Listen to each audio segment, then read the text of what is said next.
The program, the theme is Fresh Fire. And we'll be taking our text from the book of Acts chapter 2. The book of Acts chapter 2 verse 1 to 4. Hebrews chapter 1 verse 7. Fresh fire. Kedo zati zeketalia zati. Acts chapter 2 verse 1 to 4. Hebrews chapter 1 verse 7. Acts chapter 2. And when the day of Pentecost was fully come, there were all with one accord in one place. And suddenly there came a sound from heaven as of a rushing mighty wind, and it filled all the house where they were sitting. And there appeared unto them cloven tongues like as of fire, and it sat upon each of them. May the power of God sit upon everyone here today. And they were all filled with the Holy Ghost, and began to speak with other tongues as the Spirit gave them utterance. Hebrews chapter 1 verse 7. And of the angels he said, who maketh his angels spirits, and his ministers a flame of fire. I pray the Lord gives me grace for introduction. I'm so full of what fresh fire is that I will need grace to be able to teach this.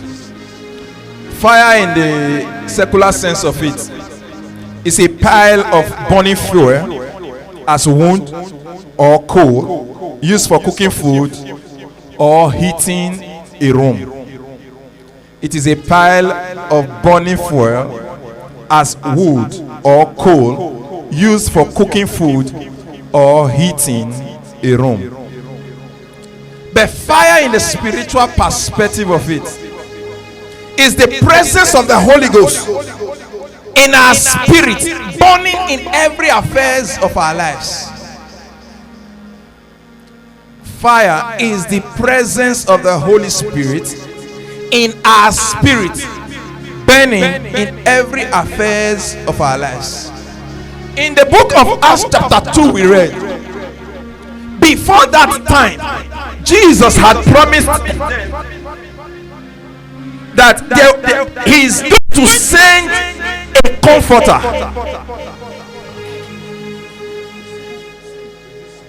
He is going to send a comforter in the place of the Holy Spirit. But before he sent this comforter, these people were living a life of timidity, because by then Jesus had been crucified. But before he left, he told them that they should not go until they are empowered. The place of the fire now is to empower the Christians, give them authority to do the things they would not have been able to do in the natural sense of it. Remember, I told you that fire, in the spiritual sense of it, is the presence of the Holy Spirit in our spirit, burning in every aspect or every affairs of our lives. Now, before he left, Peter denied Jesus because there was fear. There was massive problem in the land. Now the master I submit to is about to be crucified. If they can crucify my master, what is left of me? So they were under timidity, they were under intimidation. But something happened just that day when the authority of the Lord, when the power of the fire came upon these people, the people who had been timid before now, a cloven fire rested upon them. They that were hiding before, they were no longer hiding. They were not praying a way that even people outside, they will be able to hear. Now something happened. That thing that came on them was for empowerment, to transform them from the level of the ordinary into the level of the supernatural. That thing that came upon them was to take them away from the level where they are to the level where they ought to be. Ask yourself, how can Jesus, the consuming fire, be in you and you are still under molestation? Do you understand? He told me, at the mention of his name, every knee will bow, every tongue will confess that he is God. But this same God is inside of you and you still go through satanic molestation. What exactly went wrong along the line?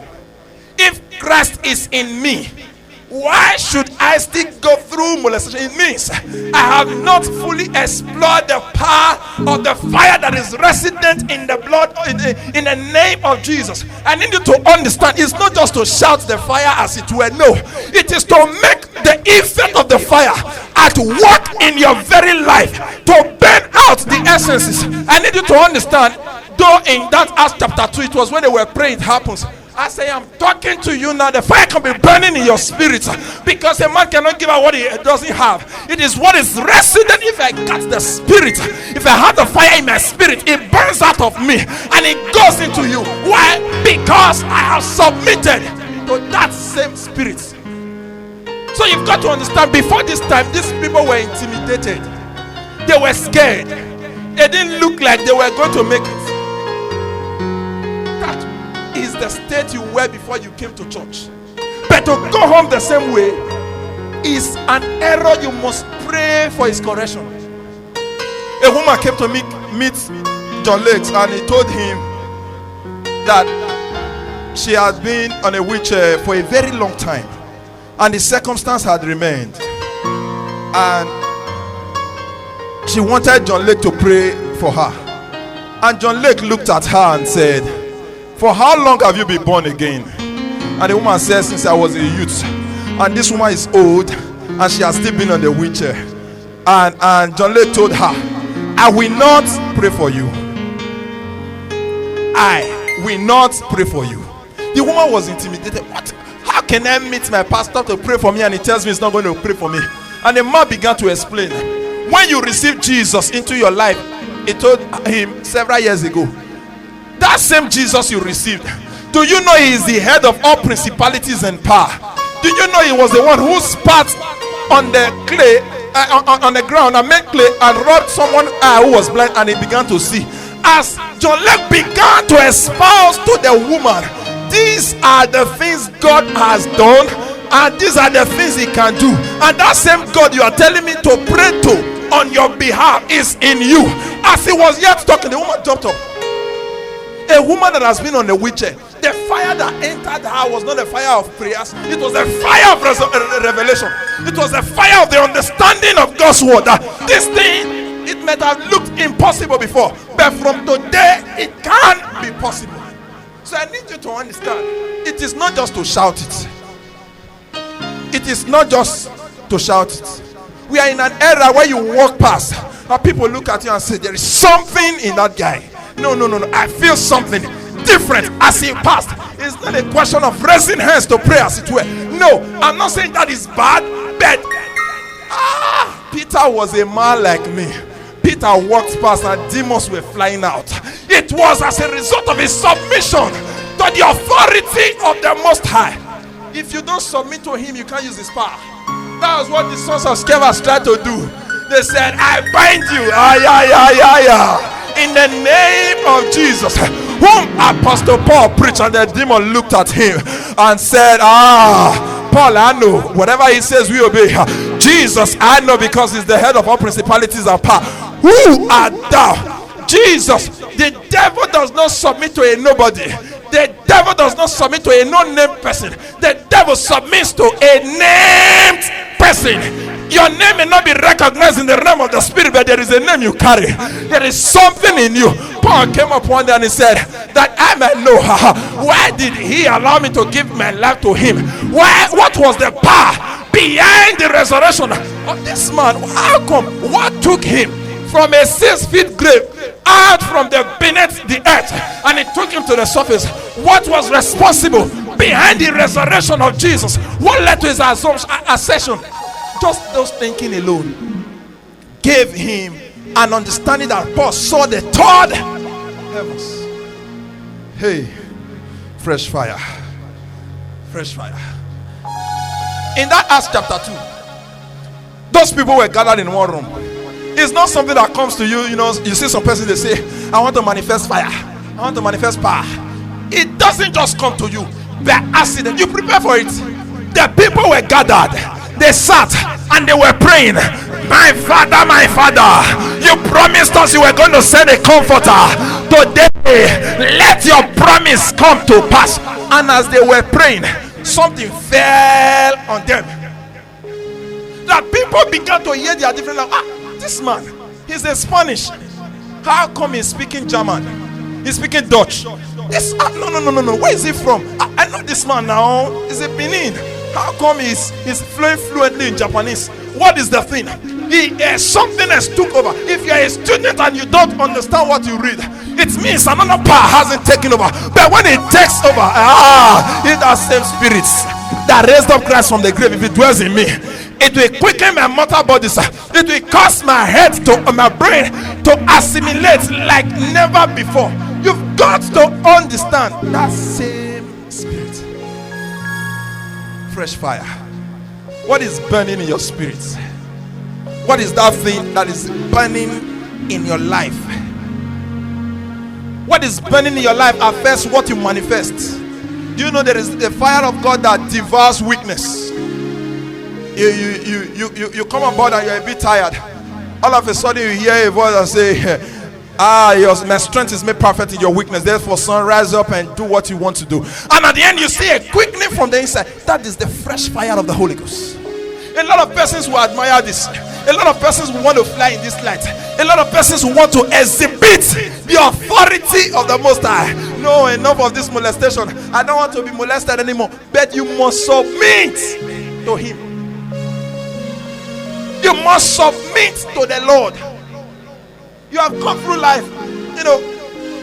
The miracle seeking attitude of the church has weakened the power of the church. No. I don't have to do anything. Just give me anointing oil. Let me drink and go. No. Take me to the river, bathe me, and shake your buttocks around like and go. No! You've got to understand that what you don't, if you don't submit to Him, you cannot enjoy from His authority. Let's take, for instance, in a kingdom, we'll have a king.